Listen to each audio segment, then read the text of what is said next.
এমন চারখানা আমল আমাদের দরকার।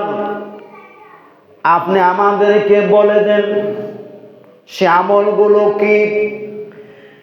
নবীজি বললেন, ফাম্মাল খাসনাতানিল্লাতানি তারদাউনা বিহিমা রাব্বাকুম, যে দুইটি আমলের মাধ্যমে তোমরা তোমাদের রবকে খুশি করাতে পারবে, রাজি করাতে পারবে, ওই দুইটা আমল হলো ফাশাহাদাতু আল্লা ইলাহা ইল্লাল্লাহ ওয়া তাস্তাগফিরুনাহু। ওই দুইটা আমলের একটা আমল হলো বেশি বেশি করে শাহাদা দাও, লা ইলাহা ইল্লাল্লাহ, লা ইলাহা ইল্লাল্লাহ। বেশি বেশি করে এ লা ইলাহা ইল্লাল্লাহর সাক্ষী দাও, এই জিকির করো।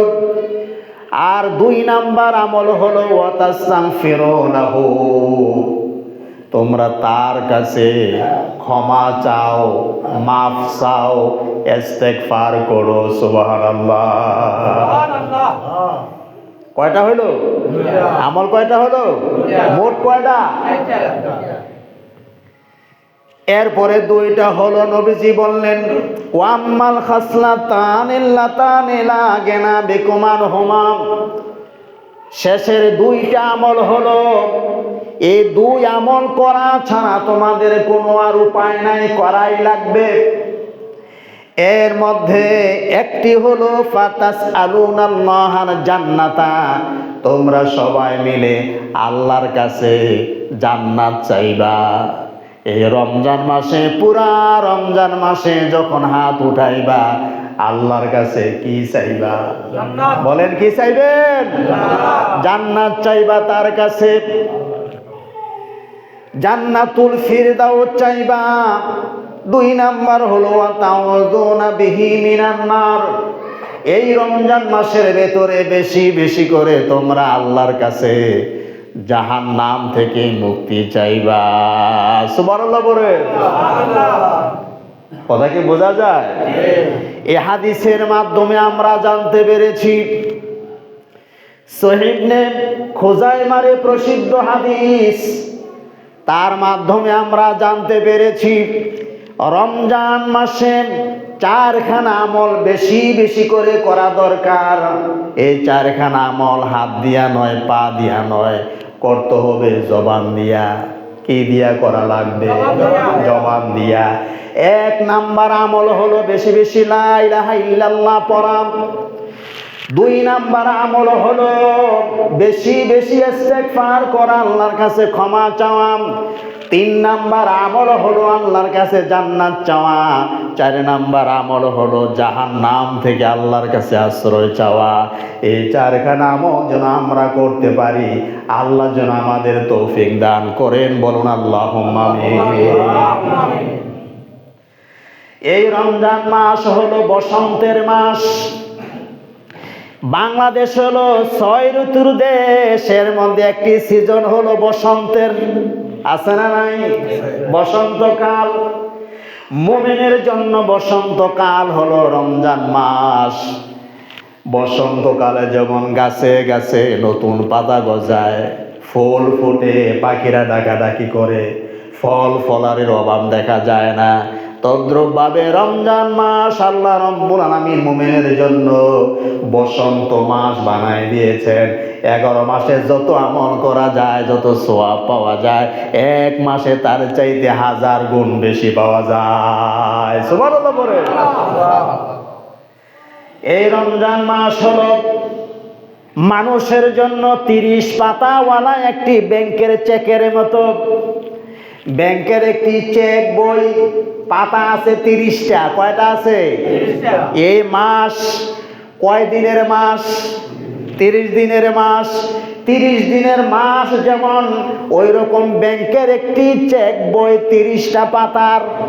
প্রতিদিন একটা করে পাতা আল্লাহর কাছে জমা দেওয়া লাগবে। গত একটা দিন চলে গেল, একটা চেক বইয়ের পাতা জমা হয়ে গেছে। আবার আজকে একটা রোজা যাবে, আর একটা পাতা আজকের সন্ধ্যাবেলায় জমা হয়ে যাবে কার দরবারে। সেই জন্য কারো পাতা যেন শূন্য জমা না হয়, কারো পাতা যেন খালি জমা না হয়। ওই চেক বইয়ের পাতার মধ্যে যেন নামাজের কথা থাকে, রোজার কথা থাকে, লা ইলাহা ইল্লাল্লাহর জিকিরের কথা থাকে, এখানে যেন ইস্তেগফার থাকে, দান সদাকা থাকে, বিভিন্ন আমল দিয়া যেন এই 30টা চেকের পাতা আল্লাহর কাছে জমা হয়ে যায়। আল্লাহ যেন সবারে তৌফিক দেন, বলুন আল্লাহুম্মা আমিন। এইবার আসেন এই 4খানা আমল নিয়ে একটু আমরা ব্যাখ্যা করার চেষ্টা করি। শুরুতে বলা হয়েছে 1 নাম্বার আমল হলো ফাশাহাদাতু আল্লা ইলাহা ইল্লাল্লাহ। বেশি করে প্রচুর পরিমাণে তুমি তোমার জিহ্বাটাকে ব্যবহার করো, কাজে লাগাও। বেশি বেশি করে এই জিহ্বা দিয়া তুমি পড়ো লা ইলাহা ইল্লাল্লাহ, লা ইলাহা ইল্লাল্লাহ, লা ইলাহা ইল্লাল্লাহ। বেশি করে পড়ো। কারণ হলো এই কলিমার মাধ্যমে আল্লাহ এত বেশি খুশি হয়ে যান যে খুশিটার দাম হলো বেহেশতের চাইতে বেশি। সুবহানাল্লাহ পড়ে। সূরাতুত তাওবায় আল্লাহ বলেছেন ওয়া মাসাকিনা তাইয়্যিবাতান ফি জান্নাতি আদন ওয়া রিদওয়ানুম মিনাল্লাহি আকবার। আল্লাহ পাক মুমিন মুমিনাকে ওয়াদা দিয়েছেন জান্নাতের ভিতরে, জান্নাত আদনের ভিতরে তাদেরকে পরিচ্ছন্ন পবিত্র জায়গা করে দিবেন। আর আল্লাহ তাদেরকে সন্তুষ্টি দিবেন, যে সন্তুষ্টি হলো মিনাল্লাহি আকবার। ওই সন্তুষ্টিটা হলো জান্নাতের চাইতে বড় সম্পদ। সুবহানাল্লাহ বলে। জান্নাতের চাইতে বড় সম্পদ। ওই সম্পদ বেশি পাওয়া যায় লা ইলাহা ইল্লাল্লাহ জিকিরের মাধ্যমে। কারণ হলো এই কালিমা এমন একটি কালিমা যা হলো পবিত্র কালিমা, পবিত্র জিকির। সুবহানাল্লাহ পড়েন। কোরআনে কারিমে আল্লাহ পাক সূরাতুল ইব্রাহিমে বলেছেন আলাম তারা কাইফা দরাবাল্লাহু মাসালান কালিমাতান তয়্যিবাতান কাশাজারাতিন তয়্যিবাতিন আসলুহা সাবিতুন ওয়া ফারউহা ফিস সামা। তুমি কি লক্ষ্য করো না আল্লাহ পাক কেমন করে তিনি পবিত্র জিনিসের দৃষ্টান্ত স্থাপন করছেন?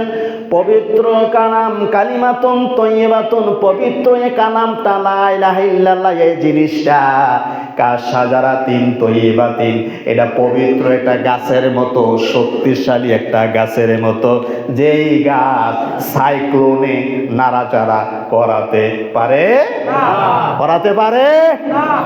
বলা হচ্ছে আসলুহা সাবিতুন, তার গোড়াটা, তার মূলটা এত হেভি, এত মজবুত, কেউ এটাকে নাড়াতে পারে না। ওয়া ফারউহা ফিস সামা, তার শাখা প্রশাখাগুলি পুরো আকাশ ব্যাপী ছাইয়ে গিয়েছে। সুবহানাল্লাহ বলেন। এর মানে হচ্ছে মুমিন যখন এই কালিমার উপরে বিশ্বাস স্থাপন করে, যখন আমল শুরু করে দেয়, তার প্রত্যেকটি আমল হলো ডালপালার মতো, প্রত্যেকটি আমল হলো শাখা প্রশাখার মতো, প্রত্যেকটি আমল হলো গাছের পাতার মতো। গাছটা যেন উঠলো, এত বেশি পরিমাণ আমল করেছে, ডালপালার পাকালি দিয়ে পুরো আকাশ ছেয়ে গিয়েছে। সুবহানাল্লাহ বলেন। আমার ভাইরা, এই কালিমা এত মর্যাদা, এত সম্মান। সহিহ ইবনে হিব্বানে একটা হাদিস উল্লেখ করা হয়েছে। হযরতে মূসা আলাইহিস সালাম তিনি বললেন, রব্বুল আলামিন, আমি তোমার কাছে এমন একটা স্পেশাল কালিমা চাই যার মাধ্যমে আমি তোমার জিকির করতে পারবো, তোমার কাছে আমি দোয়া করতে পারবো। আল্লাহ রব্বুল আলামিন কালিমা দিলেন যে তুমি পড়ো লা ইলাহা ইল্লাল্লাহ। হযরতে মূসা আলাইহিস সালাম বললেন, রব্বুল আলামিন, তুমি এটা কেমন কালিমা দিলে? তোমার সব বান্দারা এটা সমানে পড়ে, আমার স্পেশাল একটা দাও। আল্লাহ রাব্বুল আলামিন বললেন, মূসা রে, এটা এমন একটি কালিমা, তুমি তার ওজন বুঝো না। তুমি যদি সপ্ত আকাশ আর সপ্ত জমিন, আমি আল্লাহরে সারা সপ্ত আকাশ আর সপ্ত জমিন যদি এক পাল্লায় রাখো, আর লা ইলাহা ইল্লাল্লাহ যদি আর একটা পাল্লায় রাখো, সবগুলাকে টেক্কা মেরে লা ইলাহা ইল্লাল্লাহর ওজন ভারী হয়ে যাবে। তো তুমি বুঝো না, তুমি বুঝো না মুসা, তোমাকে কেমন একটা আমি কালিমা তোমাকে আমি দান করেছিলাম। আল্লাহ রাব্বুল আলামিন এই কালিমাকে বিশ্বজুড়ে যদি চাইতেন নবী ছাড়া, রাসূল ছাড়া তিনি প্রচার করতে পারতেন। নবীরও প্রয়োজন হবে না, রাসূলের প্রয়োজন হবে না, কোনো আলেম ওলামার প্রয়োজন হবে না। আল্লাহ তাআলা চাইলে তাদেরকে ছাড়া গোটা দুনিয়া লা ইলাহা ইল্লাল্লাহ দিয়ে ভরপুর করে দিতে পারেন নাকি পারেন না? কারো দরকার নাই। কত মাছের গায়ে লেখা পাওয়া গেছে লা ইলাহা ইল্লাল্লাহ, কত ফলের গায়ে পাওয়া গেছে লা ইলাহা ইল্লাল্লাহ, কত গোলাপ ফুলের পাপড়ির মধ্যে লেখা পাওয়া গেছে লা ইলাহা ইল্লাল্লাহ। ভারতের একটি উপত্যকা রয়েছে, সেই উপত্যকায় একটা বড় গাছ রয়েছে। ওই গাছের পাতার মধ্যে, প্রত্যেক পাতার মধ্যে হাজার হাজার লাখ লাখ পাতা রয়েছে। প্রত্যেক পাতার মধ্যে 3টি বাক্য নিচে নিচে লেখা রয়েছে। 1 নাম্বার হলো লা ইলাহা ইল্লাল্লাহ, 2 নাম্বার হলো মুহাম্মাদুর রাসূলুল্লাহ, 3 নাম্বার হলো ইন্নাদ-দীনা ইনদাল্লাহিল ইসলাম। আল্লাহু আকবার। এটা হলো সেই কালিমা লা ইলাহা ইল্লাল্লাহ। বেশি বেশি যখন জিকির করবা, জিহ্বা যদি নাড়াচাড়া করো, তাহলে এই কালিমার মাধ্যমে সবচেয়ে বেশি খুশি হয়ে যাবে কে? কে খুশি হবে? তবে পরিচ্ছন্ন হয়ে পড়তে হবে, তওবা করে পড়তে হবে, পাপাচারী ছেড়ে দিয়ে পড়া লাগবে। পাপের স্টার দিলাম, জিকিরের স্টার দিলাম, কোন কাজ হবে না। বাংলাদেশে চাঁদাবাজির নতুন সংজ্ঞা এসেছে। শাসকরা নতুন চাঁদাবাজির সংজ্ঞা দিয়েছে। তারা বলছে সড়কের মধ্যে যদি সমঝোতার ভিত্তিতে টেহাটা নেওয়া হয়, এইটা চাঁদা না, জোরে নিলে ওই চাঁদা। আমরা বলি জোরে নিলে হবে ডাকাতি, আর সমঝোতায় নিলে হবে আসল চাঁদা। কথা বলেন? তাহলে এইগুলি করার পরে জিকির করে লাভ আছে? সাংবাদিক রয়েছে বাংলাদেশের ভেতরে, এমন সাংবাদিক তথ্যটা যেমন ছিল তাকে বিকৃতি করে আরেক রকমে প্রচার করে, উল্টা প্রচার করে। আছে না নাই? তুমি জিকির দিয়া কোনো লাভ নাই।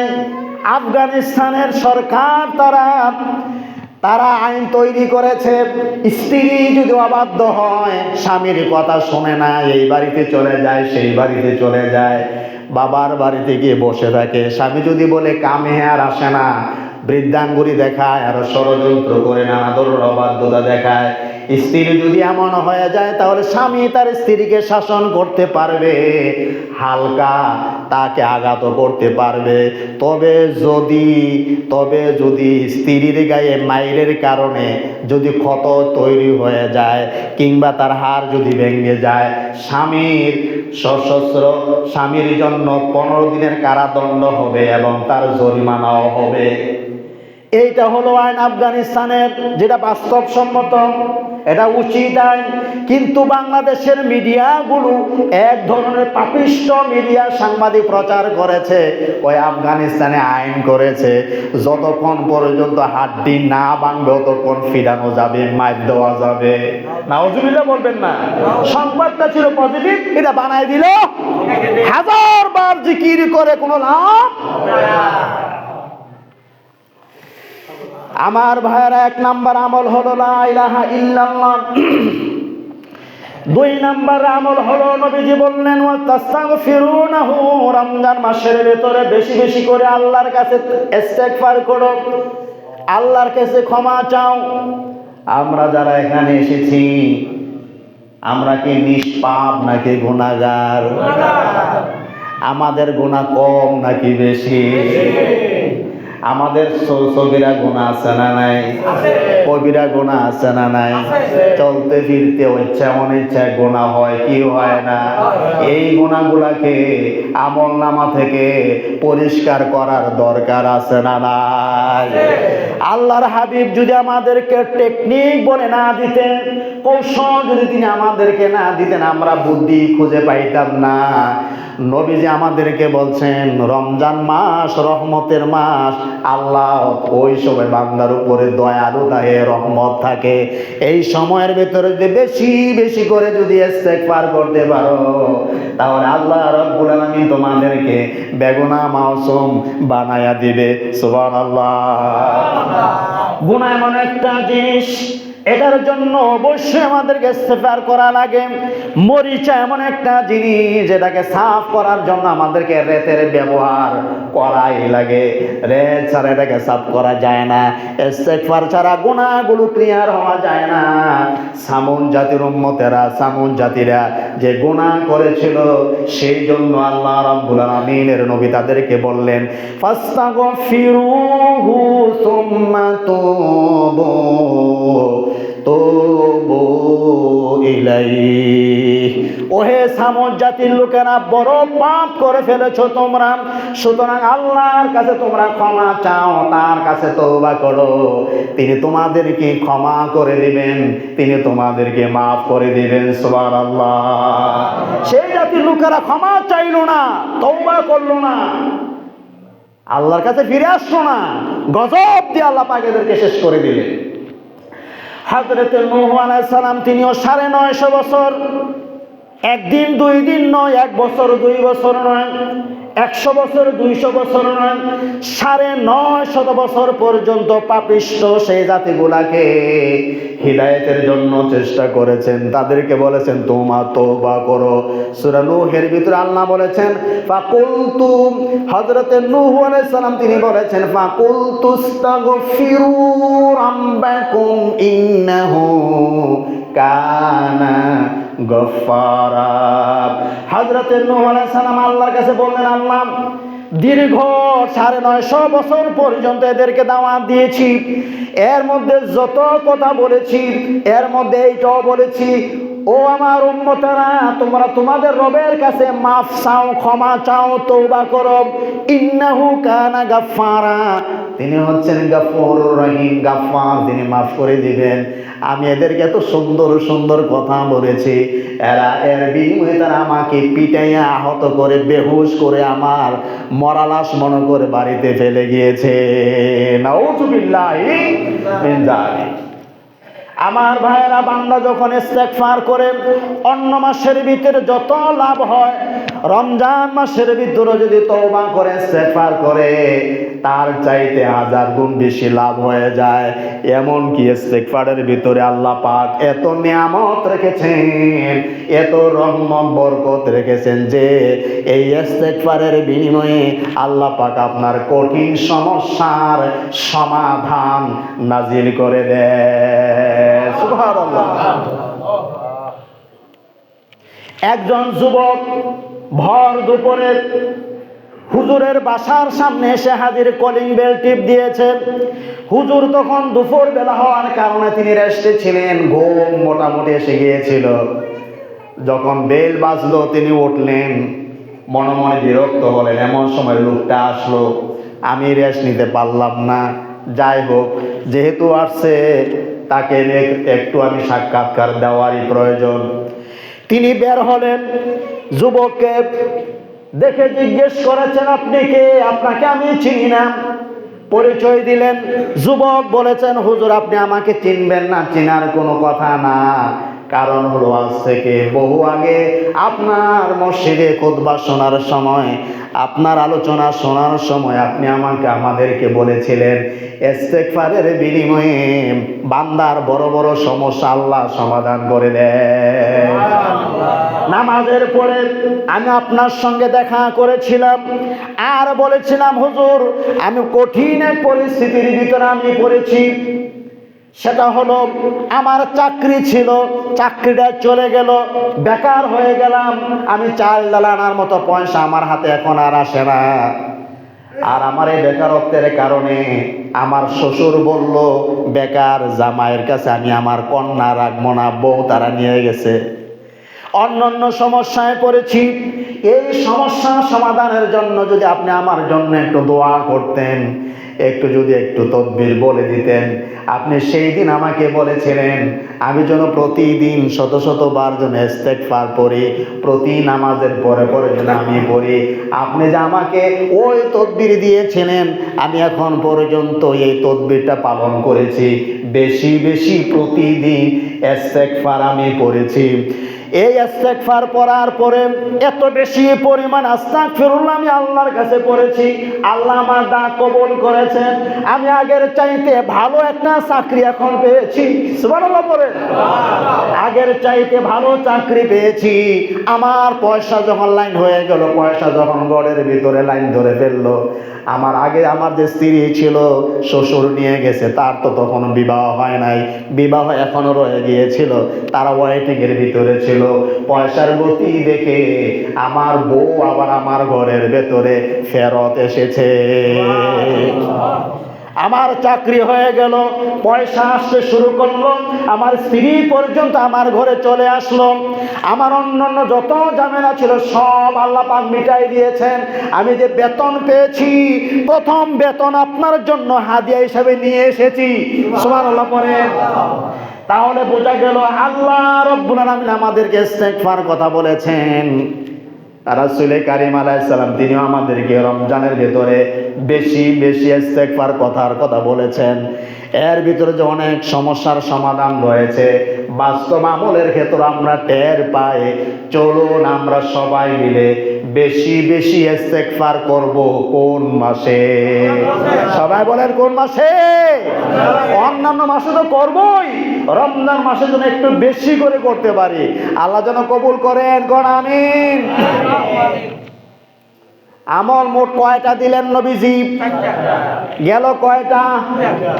এক নাম্বার গেল বেশি বেশি লা ইলাহা ইল্লাল্লাহ। দুই নাম্বার গেল ইস্তেগফার, বেশি বেশি আস্তাগফিরুল্লাহ আল্লাযী লা ইলাহা ইল্লা হুয়াল হাইয়ুল কাইয়্যুম। তিন নাম্বার আমল হলো আল্লাহর নবী বলেছেন ফাতাসআলুনাল্লাহার জান্নাতা, তোমরা আল্লাহর কাছে রমজান মাসে জান্নাত চাইবা। কি চাইতে হবে? জোরে বলেন, কি চাইতে হবে? কার কাছে চাওয়া লাগবে? কোন মাসে? এই রমজান মাসে আল্লাহর কাছে বেশি বেশি আল্লাহর কাছে বলবো, আল্লাহ ইন্নী আসআলুকাল জান্নাতা, আমি তোমার কাছে জান্নাত চাই, আমি তোমার কাছে জান্নাত চাই। আরবিতে বলতে পারলে ভালো, আরবি যদি না পারেন যেই ভাষায় পারেন সেই ভাষায় আমরা বলবো, আল্লাহ তুমি আমাকে জান্নাত নসিব করে দাও। সুবহানাল্লাহ। জান্নাতগুলির ভিতরে সর্বশ্রেষ্ঠ জান্নাত হলো জান্নাতুল ফেরদাউস। কোন জান্নাত? সবাই বলেন। জান্নাতুল ফেরদাউস হলো সেরা। যদি বলা হয় বাংলাদেশের ভিতরে কোন জায়গার বাসা বাড়িগুলি সেরা, সারা বাংলাদেশের ভিতরে ঢাকা, গুলশান, বনানী, ওই এলাকার বাসা বাড়িগুলি হলো সেরা। দামও বেশি, জীবনের উপকরণ আছে বেশি, এটা হলো সেরা। আল্লাহ যত জান্নাত তৈরি করে রেখেছেন সব জান্নাতগুলির ভেতরে জান্নাতুল ফিরদাউস হলো সব জান্নাতের চাইতে সেরা। কোরআনে কারিমের ভিতরে রাব্বুল আলামিন বলেছেন, ইন্নাল্লাযীনা আমানু ওয়া আমিলুস সালিহাতি কানাত লাহুম জান্নাতুল ফিরদাউসি নুজুলা। নিশ্চয়ই যারা প্রকৃতভাবে ঈমান আনয়ন করেছে আর আমি আল্লাহর জন্য বিদআত মুক্ত আমলগুলি তারা করেছে, তাদের আপ্যায়নের জন্য আমি আল্লাহ পাক জান্নাতুল ফিরদাউস আমি রেডি করে রেখেছি। আল্লাহু আকবার বলবেন না? সে জান্নাত কি আপনারা সবাই চান? কারা কারা চান হাত উঁচু করে দেখান, নারায়ে তাকবীর। হাত নামান। আল্লাহ সকলকে জান্নাতুল ফিরদাউস নসিব করে দাও। আল্লাহর নবী মুহাম্মদুর রাসূলুল্লাহ পড়েন সাল্লাল্লাহু আলাইহি সাল্লাম, বুখারীর বর্ণনা উল্লেখ করা হয়েছে, ফাইজা সাআলতুমুল্লাহ ফাসআলুল ফিরদাউসা।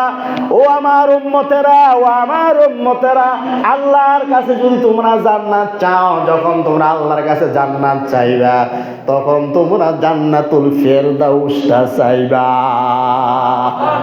জান্নাতুল জান্নাতুল ফেরদাউস, কোন জান্নাতের উপর আরশে আজিম নাই, জান্নাতুল ফিরদাউসের উপরের দিকে হলো আরশে আজিম। সুবহানাল্লাহ পড়ে। সেই জন্য তোমরা ওই জান্নাতটা চাইবা। আর আপনি যে জান্নাত চাইবেন, এই চাওয়ার ভিতর আর একটা বড় মজার খবর রয়েছে, চমৎকার একটি খবর রয়েছে। আপনার জন্য হয়তো আপনার হুজুরে দোয়া করে, আপনার মা বাবা আপনার জন্য দোয়া করে, আপনার জন্য আপনার বন্ধু বান্ধবেরা দোয়া করে। জান্নাতের জন্য যখন দোয়া করবেন, মনে রাখবেন সেই সময় স্বয়ং জান্নাত আপনার জন্য দোয়া করে।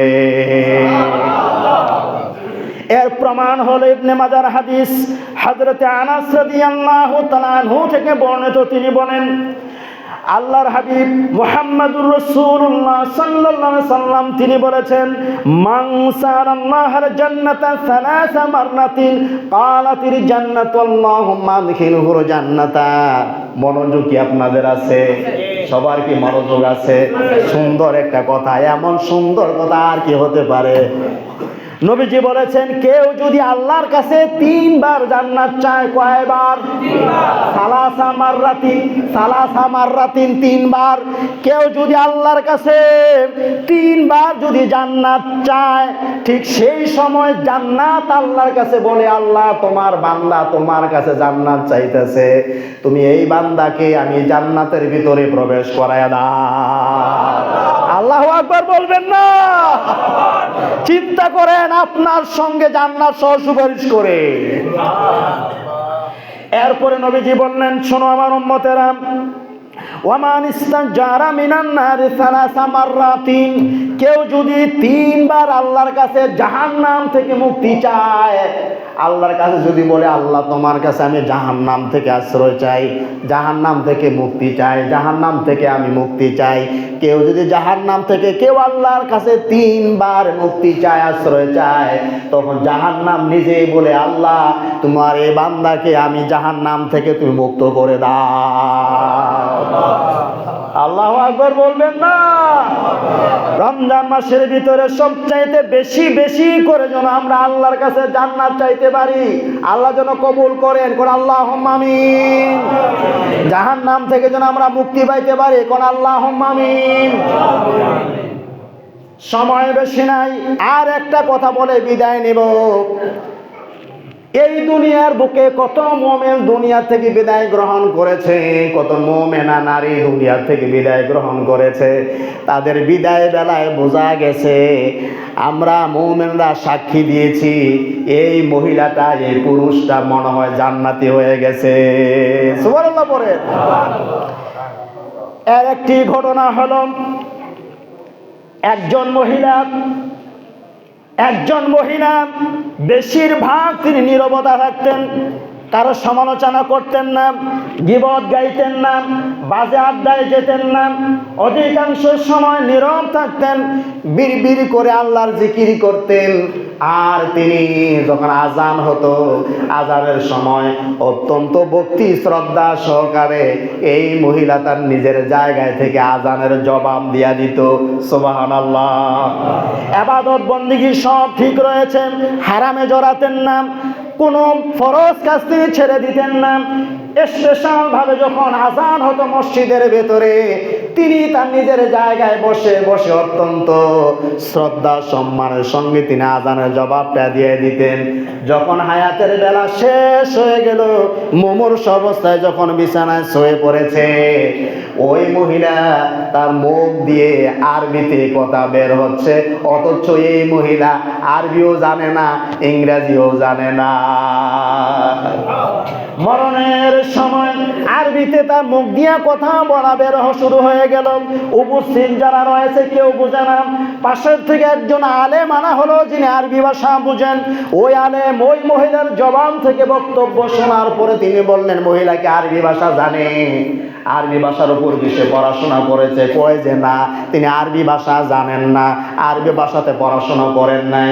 আলেম বলেছেন তিনি তো আরবি ভাষায় একটা বাক্য বলতেছে, বাক্যটা হলো হাদানের রাজুলানে ইয়াকুলানে লি উদখুলিল জান্নাহ। এই মহিলা মুমূর্ষ অবস্থায়, মরণের বিছানায় মুমূর্ষ অবস্থায় সেই মহিলা বলতেছেন, এই যে দুইজন মানুষ, এই যে দুইটা পুরুষ, এই যে দুইটা মানুষ, তারা দুইজন আমাকে বলতেছে তুমি বেহেশতে চলে যাও। সুবহানাল্লাহ বলেন। মুমূর্ষ অবস্থায় এই মহিলা বলতেছেন হাদানের রাজুলান ইয়াকুলানে লি উদখুলিল জান্নাতা। এই যে দুইটা মানুষ উপস্থিত যারা আছে তারা তো এই দুইজনকে দেখে না, এই দুইজন তো ওই লোকেই দেখে যে মুমূর্ষ অবস্থায় রয়েছে। ফেরেশতা সবাই দেখে না, যে মুমূর্ষ শুধুমাত্র সেই অন্যরা দেখে না। মহিলা বলতেছে এই দুইজন আমাকে বলছে যে তুমি আল্লাহর জান্নাতে প্রবেশ করো। সুবহানাল্লাহ বলেন। আলেম যখন এই বক্তব্য শোনার পরে বললেন এই মহিলা কেমন ছিল, সকলে বললেন ইবাদত বন্দেগী ভালো করে করেছে, আর আযানের সময় সুন্দর শ্রদ্ধার সাথে সে আযানের জামাম গুনে দিয়েছে। আলেম বলেছেন যে আমার দিল বলে, আমার মন বলে, আমার দিল বলে, আমার মনটা বলে আযানের প্রতি এই মহিলার যে শ্রদ্ধাবোধ, তার যে শান্তশিষ্ট স্বভাবটা, যে ইবাদত বন্দেগী, এই জন্য আল্লাহ রাব্বুল আলামিন মরণের আগে তাকে জান্নাতের সুসংবাদ দিয়ে দিয়েছে। এই রমজান মাসে বেশি বেশি আল্লাহর কাছে আমরা জান্নাত চাইবো। কি চাইবো আমরা? আল্লাহ তুমি আমাদেরকে জান্নাত নসিব করে দাও, বলুন আমিন। মোট আমল কয়টা গেল? কয়টা? আর রইল কয়টা? 4 নাম্বার আমল হলো ওয়াতাউদুনা বিহি মিনান নার। আল্লাহর কাছে রমজান মাসের ভেতরে বেশি বেশি করে জাহান্নাম থেকে তোমরা আশ্রয় চাইবে, বলেছেন মুহাম্মাদুর রাসূলুল্লাহ সাল্লাল্লাহু আলাইহি ওয়াসাল্লাম। বেশি বেশি করে জাহান্নাম থেকে আমরা কি চাইবো? সম্ভব যদি হয় যখন মুনাজাত করবেন, হাত যখন উঁচু করবেন, বলবেন রব্বানা যালামনা আনফুসানা। পারেন না সবাই? আওয়াজ দিয়া পড়ে রব্বানা যালামনা আনফুসানা ওয়া ইল্লাম তাগফির লানা ওয়া তারহামনা লানাকুনান্না মিনাল খাসিরিন। রব্বানা আতিনা ফিদ দুনিয়া হাসানাতাও ওয়া ফিল আখিরাতি হাসানাতাও ওয়া কিনা আযাবান নার ওয়া কিনা আযাবান নার ওয়া কিনা আযাবান নার। আল্লাহ তুমি আমাকে জাহান্নামের আগুন থেকে বাঁচায়া দাও, আমিন। আয়েশা সিদ্দিকা রাদিয়াল্লাহু তাআলা আনহা সবচেয়ে বেশি ক্রন্দন করেছেন জাহান্নামের ভয়েতে। আল্লাহ যেন আমাদেরকে এই 4টি আমলের মাধ্যমে রমজান যেন কাজে লাগাইতে পারি। প্রতিটি রমজান প্রতি একটি চেক বইয়ের পৃষ্ঠা আমরা যেন নেক আমল দিয়ে এই চেক বইয়ের পৃষ্ঠাকে আমরা ভরপুর করতে পারি। আল্লাহর কাছে দোয়া করবেন তো? আল্লাহুম্মা আমিন। আরো জোরে আল্লাহুম্মা আমিন। সুন্নাত যারা পড়েন নাই পড়ে নেন।